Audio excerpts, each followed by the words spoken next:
Hey, what's up, and welcome back to the channel. Today we are at the 100-yard range, back out with the Mark 12, and this video is going to be an addendum to the 77 grain Sierra Match King and Tac loads that we did earlier. And y'all have to forgive me. They let the cows out. They released the cows, so if y'all hear some mooing, that's them. Anyways, so with this rifle, this is a factory PRI upper, essentially. And what I was seeing is shooting our mildly charged reloads, and on all the factory loads that we were shooting out of it, we were getting some pretty nasty case head swipes from the ejector. So what we did is we ended up replacing the ejector on the bolt with the JP enhanced ejector, and we also moved to an H2 buffer from an H1. Once we did that, we were still seeing some case head swiping, so essentially what I did is I left the H2 in here, and I went out and I purchased one of JP's enhanced bolts, swapped it in there, and we haven't had a case head swipe or an issue since. So what we're doing is, before we pushed this load too hard, I wanted to make sure that the rifle was functioning correctly and operating correctly, and that we weren't going to get any overpressures or anything like that, any like big pressure spikes or anything like that. But now we corrected the issue. We're good to go, and we are going to test this load, I think, from about 23 grains to just over 24 grains. So I know around the 23 grain mark, or the 23.3, or wherever we're starting, it was right around 2,600 feet per second. But I'm hoping that we can find a good load at around the 2,700, maybe 2,725, 2,730 mark for this. So anyways, I am going to get the target cam set up, and we're going to do some shooting. Stay tuned.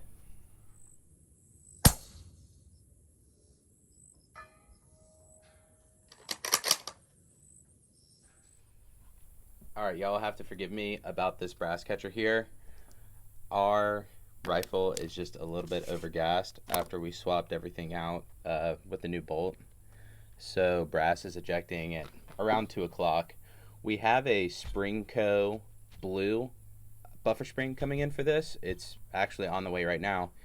And we also have an H3 buffer. So we're going to play around with the Springco blue, the standard spring, and then an H2 and an H3, and kind of mix and match and figure out what gives us the best ejection pattern. But for right now, we're just a tad bit on the overgas side. So our first load here is 23.4 grains of tac.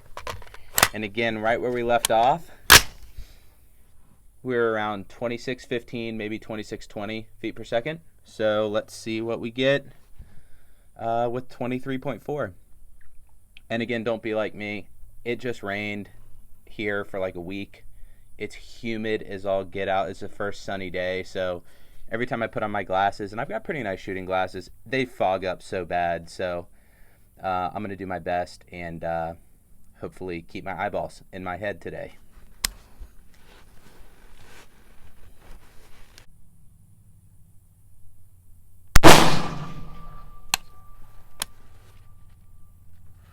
All right. That was at 3 o'clock inside the orange.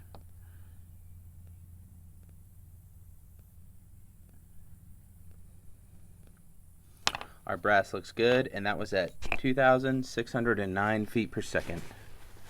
So we will shoot the rest of these 4 and see where we end up.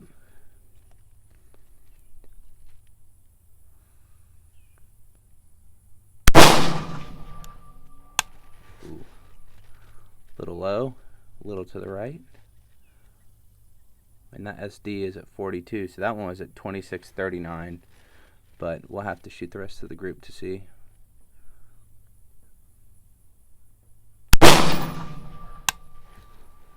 Okay.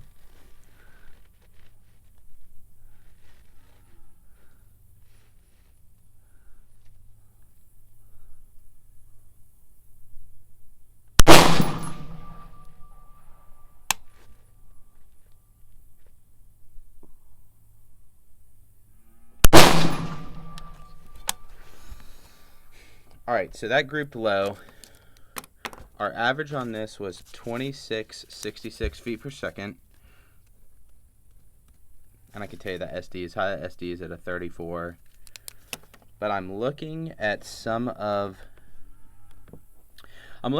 this data right here, and it looks like our first shot was at 2,609 feet per second, and it was the shot that was in the orange, right? So if I just look at this shot right here, and the rest of them, actually, I got 2682, 2670, and then 2700. But if I come over to 2609, that's over 100 extreme spread, or around 100 extreme spread. That's a lot. If I delete that first shot, it's at a 14.4 SD, but whatever happened, happened, and we will log it as a 34. All right, so now we are going to bump up to a 23.6 charge weight. And that is going to be the top right orange circle on our paper.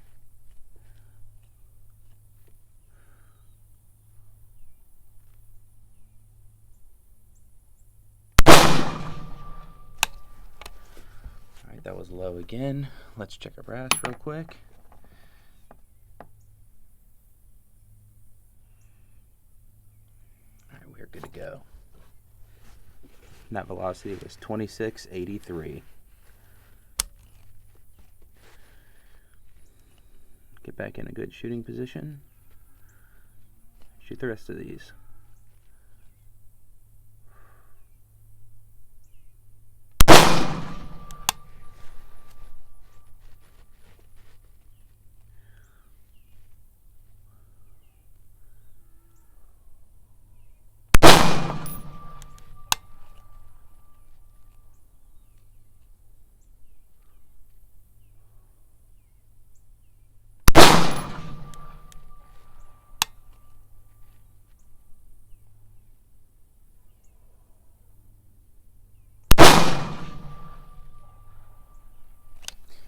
That group kind of stunk. Velocity is 2678 with an 11.7 SD. We'll just call it 12. 5 or more raise the score. So we just got loaded up with 23.8. We gave the rifle a few minutes to cool down. So let's shoot this group of 5. I'm really hoping that we find a node around the 24 mark. That seems to be a popular load with this powder. So I'm really hoping that we find that load or a good node around the 24 mark and maybe just right above 2,700 feet per second. So we will see how accurate this is and see how this goes. All right, so 23.8 is going to be in the middle row. Orange dot on the left.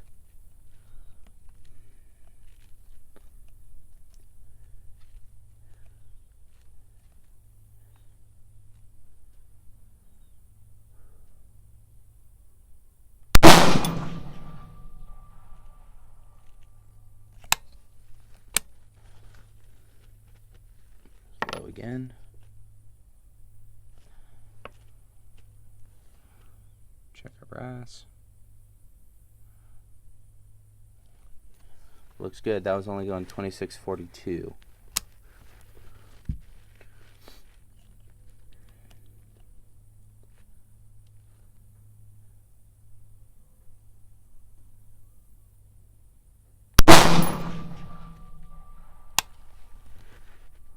Way faster.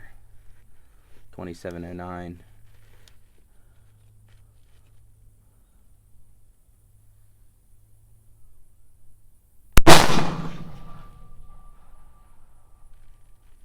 $27.02.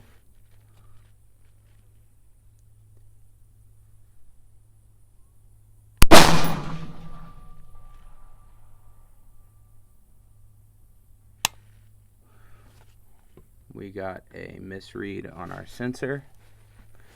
We will try one more.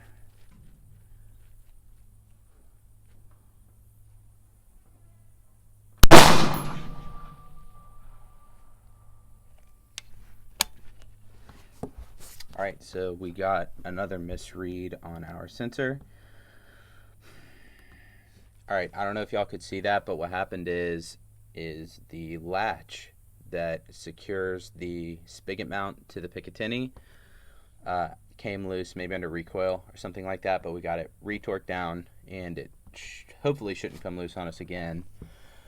So it was essentially kind of pulling the chronograph further away from the bore, and I guess we were getting a bad reading, so that's a lot better than shooting it, I guess. All right, so we are at 20, it looks like 24 grains, and that is going to be the green dot on the right side in the middle. See how this shoots.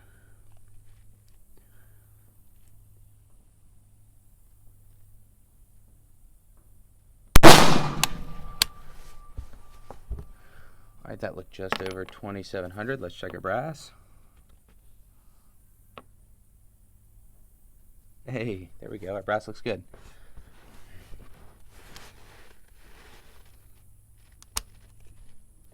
And that looked just under the green dot at about 5 o'clock. Let's hope this groups well.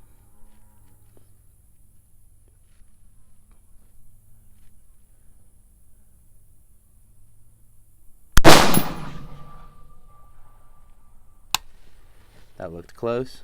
High SD. SD is now at 26. That was 2750.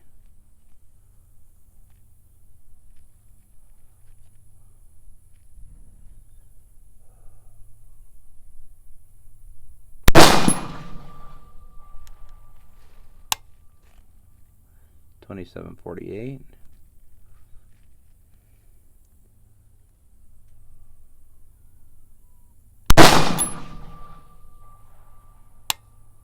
$27.28. This group's looking a lot better than the last 3 we shot. I think that we're starting to get into that node that we were looking at.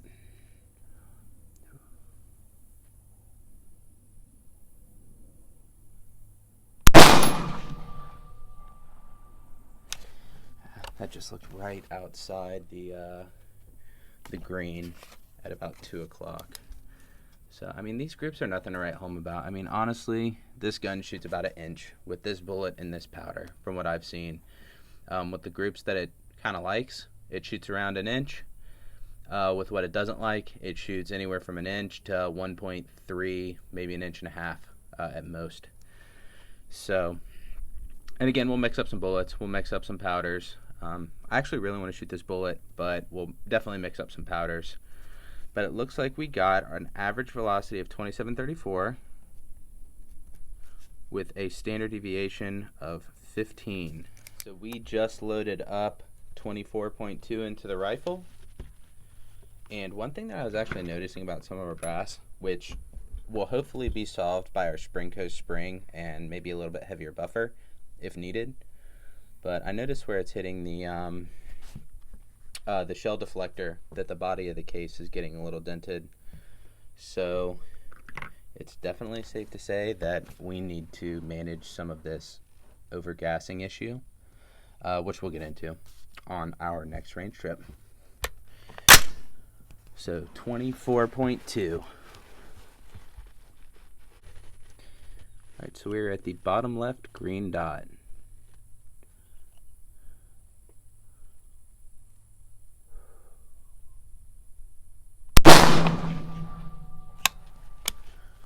Right, fix on this brass.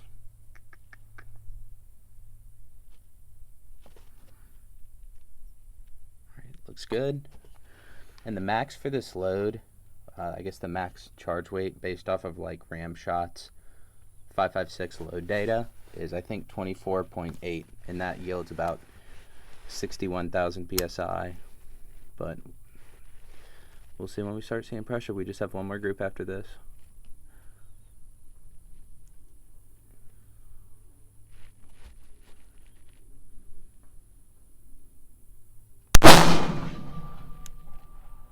That was a little high.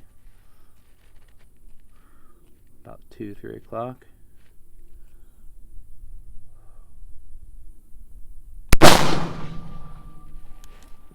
Looks like we're opening up just a tad.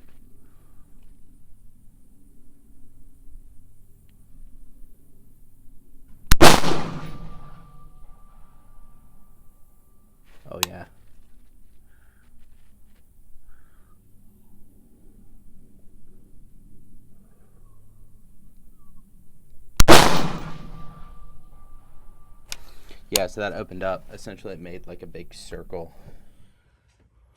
At 23.4, we're at 2,666 feet per second with a 34 SD. Pretty high SD, but it looks like groups are about 1.3 here.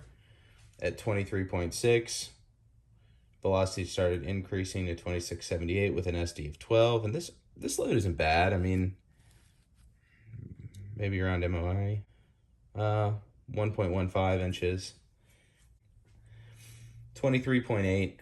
This is where the group kind of opened up just a tad more, and this is where our chronograph kind of fell off. So we didn't get the full data, but based on what I had, I was guessing that it was around 2,700 feet per second and around a 20 SD. And then at 24 grains, honestly, we had a pretty solid group. This was like 0.8. Let's see, just over 0.8. And our velocity was 2734, and our standard deviation was 15. We've done a few charge weight testings. We've had to fix some kinks out of the rifle during this. But to be honest, I think that this is what we're going to shoot. It's sub-minute, it's 0.8, the velocity's good at 2734, and the SD is 15. To be honest, I think that this is about as good as we're going to get with this rifle, powder, and bullet combination. I know we can tighten this up with a different powder. Definitely get those SD numbers down a little bit more. But 24 is the load that we're going to shoot. So next time we go out, I'm going to load up a good bit of the 24 grain load, and we are going to try to get out to 875 and then see if we can push it to 1,000. It's going to be fairly inconsistent, but let's see if we can make some hits. Anyways, thank you so much for watching. I really appreciate the time that y'all take to watch these videos. If you wouldn't mind, subscribe, hit that bell, comment down below, tell me what you think, what you'd like to see. I'm really looking forward to some of the new content we got coming out. I shoot a good bit of gas guns, but we've got some bolt guns too that we're gonna take out. And I mean, these groups here are like 3 times larger than you see out of some of the precision bolt guns. But anyways, tell your friends, tell your family, tell your dog I said hi. We'll see you in the next one.